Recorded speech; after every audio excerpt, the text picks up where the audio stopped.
Assalamu alaikum dear students. I am Maryam Khan and you are watching the Progressive Learning. Today we start our third topic, that is History of Mammalogy.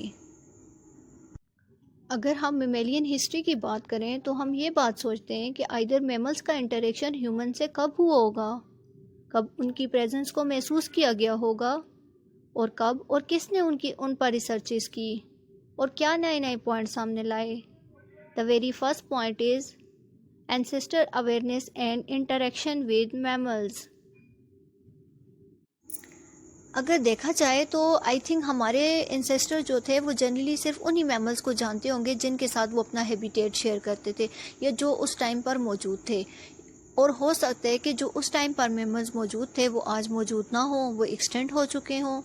اور اس کے علاوہ جو ہمارے ancestor تھے وہ کیا کرتے تھے، ان کو ہنٹ کرتے تھے، کس کے لیے؟ فوڈ کے لیے. ٹھیک ہے، وہ ان سے خوراک لیتے تھے.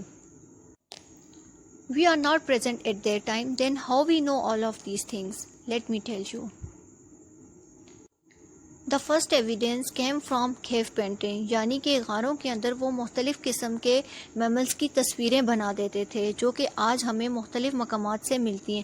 ان میں کچھ شکاری تصویریں ہوتی تھی، لائک کہ کسی کے ہاتھ میں جو ہے وہ تیر کمان پکڑے ہوئے اور وہ کسی میمل کو جو ہے وہ مار رہا ہے یا اس ٹائپ کا کچھ. ٹھیک ہے، کیونکہ وہ ان پہ اس وقت فیڈ کرتے تھے، اس لیے جو ہے ان کو ہنٹ کرتے تھے. اس کے علاوہ ایک اور ایویڈنس بھی ہے، وہ کیا کرتے تھے؟ They trap and hunt the mammals in narrow passages,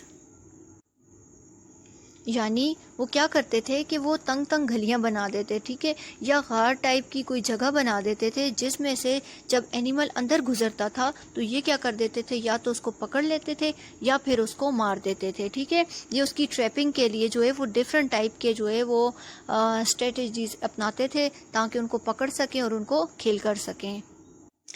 but وہ سب کو کل نہیں کرتے تھے. ٹھیک ہے، کچھ میملز کے ساتھ ان کا بہت کلوز ریلیشن تھا، بہت کلوز انٹریکشن تھی، like cat, dog, goat etcetera. ٹھیک ہے، اگر ہم ڈاگ کی بات کریں تو dog is use for defence. ٹھیک ہے، and they obtain wool from sheeps, milk from cows، goats etcetera.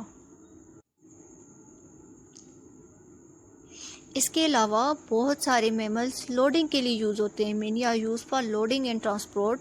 آپ لوگوں کو پتہ تو ہوگا کہ پہلے زمانے میں کیا ہوتا تھا کہ گاڑیاں بہت کم ہوتی تھی، ایون گاڑیوں کا بہت لیٹ کنسیپٹ آیا. ٹھیک ہے، تو اس وقت لوگ کیا کرتے تھے، ڈفرینٹ میملز کو، ڈفرینٹ اینیملز کو کیا کرتے تھے، یوز کرتے تھے ٹرانسپورٹ کے لیے. وہ ایک جگہ سے دوسری جگہ جانے کے لیے جو ہے وہ اینیملز کو یوز کرتے تھے. اس کے علاوہ لوڈنگ کے لیے وہ ڈفرینٹ اینیملز کو یوز کرتے تھے، like horses, donkey etc. Now we move toward our next heading, that is role of mammalogists in studying mammals.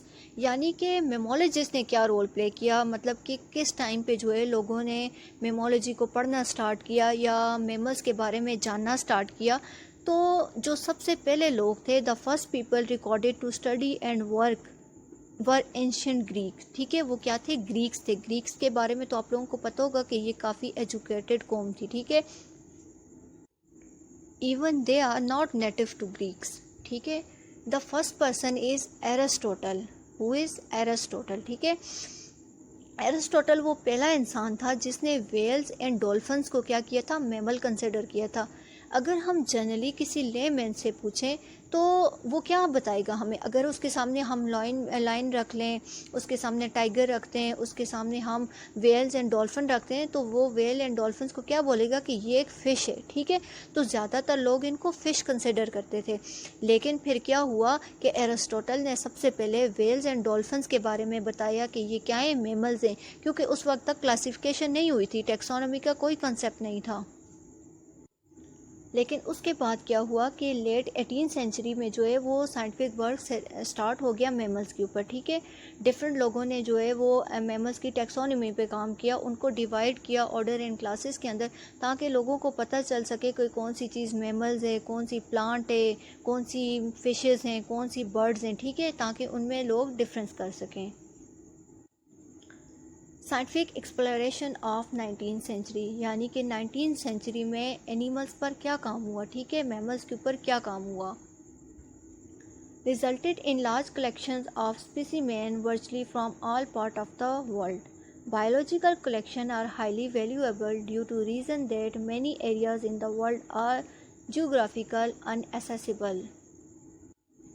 اس بات کا کیا مطلب ہے؟ مطلب یہ ہے کہ پہلے زمانے میں جیوگرافیکل بیریئرز بہت زیادہ تھے، یعنی اب تو کیا ہو گئے، اب تو ہیومنس نے جو ہے وہ ایسی ٹیکنالوجیز لے آئی ہیں جو کہ ان بایولوجیکل بیریئرز کو اوور کم کرتے ہیں. لیکن پہلے نہ تو ایروپلینس تھے، نہ ہی کوئی اتنی ویل ڈیولپ شپس تھی کہ ہم پانی یا سمندر کو کراس کر سکیں یا پھر کسی ہائی ماؤنٹینس کو کراس کر سکیں. تو اس وقت کیا ہوتا تھا، اس وقت لوگ جو ہے وہ ریسٹرکٹیڈ تھے اپنی اسپیسیفک پلیس تک، ٹھیک ہے.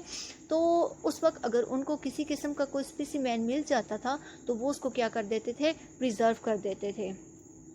اور اس زمانے میں ایک لارج کلیکشن آف اسپیسیمین جو تھے وہ اس وقت کلیکٹ ہوئے.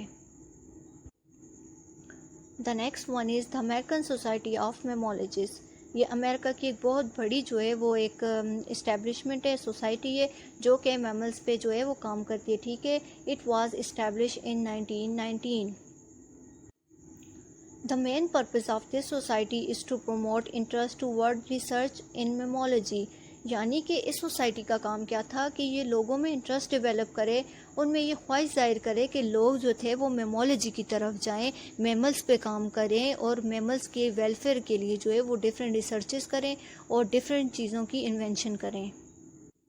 اور approximately 4200 species of living mammals and numerous extinct mammals are present there for research purposes. Now we talk about most important person, that is Joseph Grinnell. Joseph Grinnell is considered as the first person as modern mammologist. یعنی وہ پہلا انسان تھا جس کو modern میمولوجسٹ کہا جاتا ہے، ٹھیک ہے. اور اس کا سب سے بڑا کام یہ تھا کہ اس نے ایک میوزیم بنایا تھا کیلیفورنین یونیورسٹی کے اندر، ٹھیک ہے.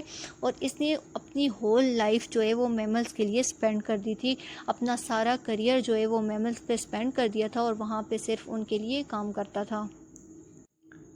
Okay, now we move toward our last hero, that is Roman anatomist Galen. ٹھیک ہے، گیلن جو تھا وہ ایک بہت بڑا اناٹومسٹ تھا رومن کا، جس نے اینیمل ڈائسیکشن پرفارم کی تھی. اس نے کیا کیا تھا کہ ہیومن آرگنس کو ڈائسیکٹ کیا تھا. ڈائسیکشن تو پہلے بھی ہوتی تھی، ٹھیک ہے، لیکن وہ نارمل اسکیل پہ ہوتی تھی، تھوڑی تھوڑی ہوتی تھی.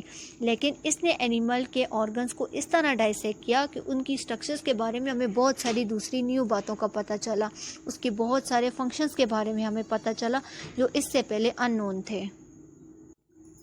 It's over from my side. Hope so it will be beneficial for you. If you like it, please like and subscribe my channel. If you found any difficulty, then follow me on Instagram, link given in description. See you soon in next lecture. اپنا خیال رکھیے گا. میری کو دیں اجازت. اللہ حافظ.